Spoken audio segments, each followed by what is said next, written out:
What's happening, guys and gals? Welcome back to another episode of Mom and Papa Joe's. It's Christmas Day. I want to wish everybody a Merry Christmas. Hope you received everything you've ever wanted. So, thanks again for stopping in.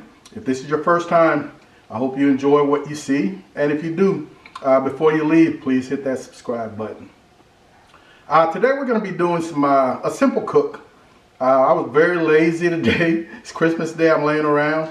I did not want to fire up a grill. I picked up two beautiful cowboy cut ribeye steaks, bone in.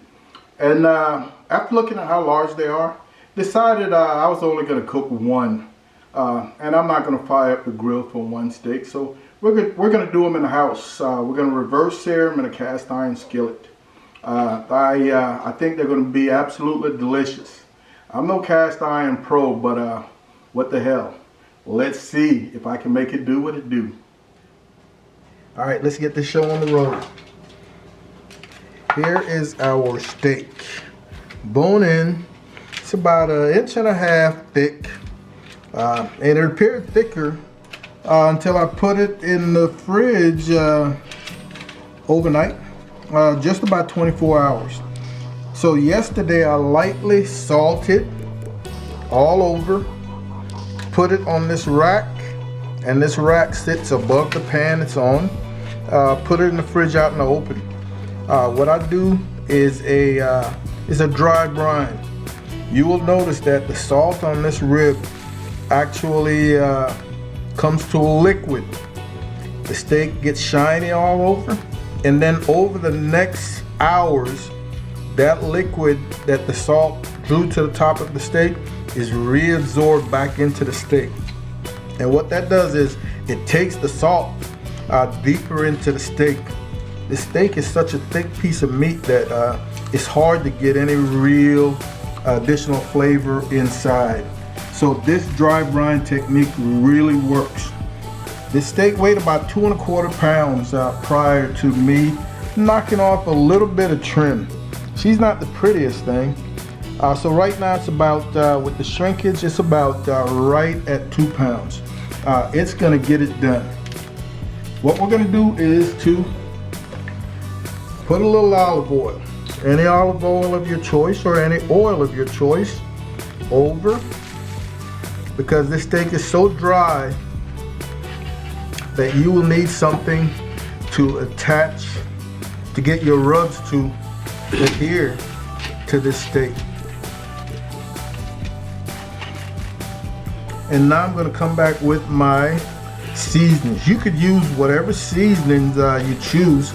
I am a fan of black pepper, salt, a little garlic powder, and a little onion powder, coarse salt. But you can go with the seasoning of your choice.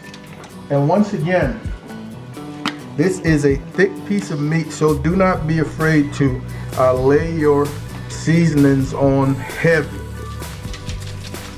I've got kosher salt, coarse ground pepper. I'm hitting the sides first.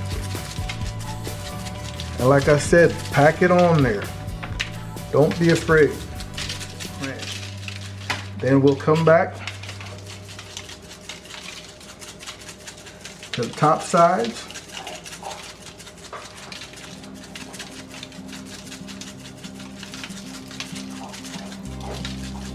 Get that a nice pat down, flip. Now I can see, chances are during this cook, this steak is going to split right here and probably split right here where the fat is. It's not a problem. It's just not the most visually pleasing thing that you can get. Now, some of the issues you run into with these steaks that are bone in is that sometimes the bone is not cut level with the meat, and when you place them in a cast iron pan, the bone causes the steak to sit unevenly, where some of your meat areas might not be in contact with the pan and might not get the same coloring and crisp that the rest of the steak does. Secondly, the meat alongside the bone is often not as cooked as the rest of the steak because the bone slows down the cooking. But as long as you understand these things, cast iron will deliver a steak that compares to any grill steak you can get. So we're going to give this a couple of 10 minutes or so, and from here we're going to go into a 200-degree oven. Each oven heats a little differently, so you're going to want to pay attention. You want to get this steak to slowly warm up and start cooking, and you want to pull it out of there when it's about 110 to 115 degrees, right in between there. And for me, in the past, I've found that it takes about an hour to an hour and 10 minutes. If you've got a thermometer that you can leave in there and read outside your oven without opening, that is fine. If you've got a thermopen that you got to open your oven, that's also fine. The choice is yours, but my timing is right around an hour, 10 minutes or so. So we will see you back here when this comes out of the oven. All right, so here we are, hour and 5 minutes at 200. This is what the steak looks like. Hour and 5 minutes at 200 in my oven. Again, just keep in mind, each oven heats differently. Right now the temperature is right around, or was right around 110. So we're gonna let this rest for 10-15 minutes, and we're gonna get our cast iron heated. We're actually gonna do this outside to prevent the house from getting a little too smoky, because this does generate some smoke. But it's gonna be good eats. See you outside. All right, so the steak has had about 20 minutes of rest. We're outside on my little propane stove. My cast iron skillet, which I usually keep nicely greased, is screaming hot. Not sure if you can see that smoke. I'm gonna put in about a tablespoon of a high heat oil. Today I'm using canola. You wouldn't want to go with olive oil or something like that that's gonna burn quickly. Swirl that around, and you're just gonna come in here with your rested steak. You want to press down, and we're looking about a solid minute and a half. The count has started, and then we're going to flip.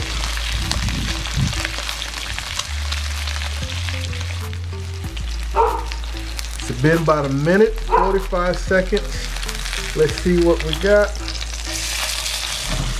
Oh, that's pretty. Again, press. Ooh, that crust. Ooh, hot. Nice crust. And we're gonna give this another minute and a half or so.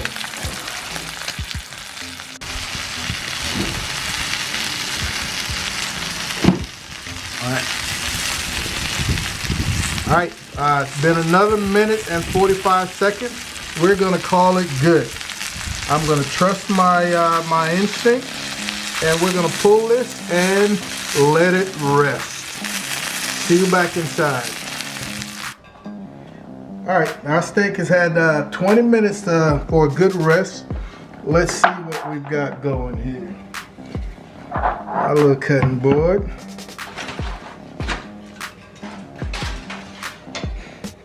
It is always so important that you get that steak nicely rested. Look at those juices on top. Let's immediately see what we've got going on this bone.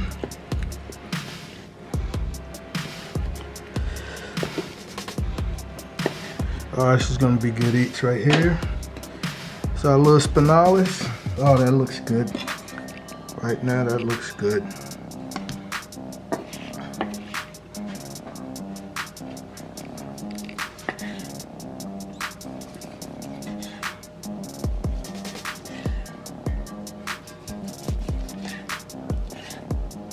Oh, I'm loving this.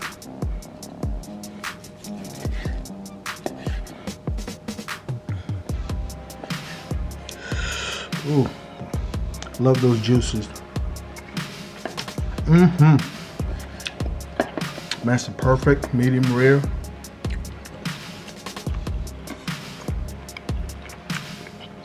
Love that. Oh, it's tasty. Very simple.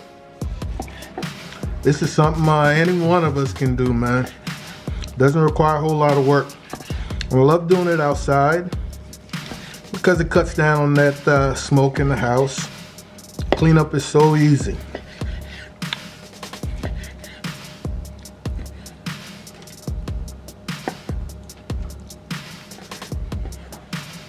Oh, so tasty.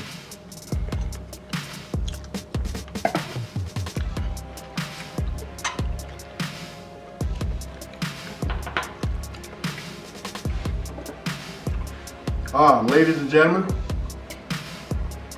perfectly cooked. So nice and tender. I want to thank you guys again for joining Mom and Papa Joe's. We're getting ready to sit down and eat. I hope that everybody had an absolutely wonderful Christmas, that you got everything you wanted. Be on the lookout for our next video.